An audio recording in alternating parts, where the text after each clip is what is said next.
Si Juan Tamad ay isang kilalang tauhan sa mga alamat at kwentong bayan ng Pilipinas. Siya ay kilala hindi dahil sa katalinuhan o kagitingan, kundi dahil sa kanyang katamaran.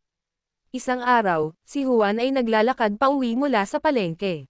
Sa kanyang paglalakad, nakakita siya ng isang punong bayabas na hitik sa bunga. Gutom na siya, kaya't naisip niyang kumain ng bayabas. Ngunit sa halip na umakyat sa puno o pukulin ito ng bato, humiga na lang siya sa ilalim ng puno at hinintay na malaglag ang bayabas sa kanyang bibig.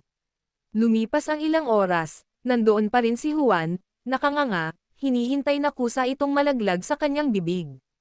Hindi niya pinili ang mas madaling paraan para makuha ang bunga, dahil ayaw niyang mapagod. Sa huli, nakatulog siya sa sobrang tagal ng paghihintay, at wala siyang nakuhang bayabas. Dahil sa kanyang katamaran, siya ay nagugutom pa rin at walang napala.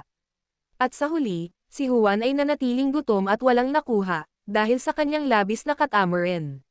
Sa halip na kumilos at magsikap, umasa siyang darating ang biyaya sa kanya nang walang ginagawa. Isa itong paalala sa atin, na sa buhay, walang napapala ang taong tamad.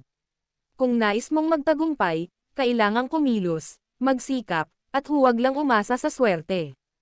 Kaya mga bata, huwag tularan si Juan Tamad. Huwag kalimutang i-like, mag-subscribe, at i-share ang kwentong ito para sa mas marami pang aral at kwentong Pinoy.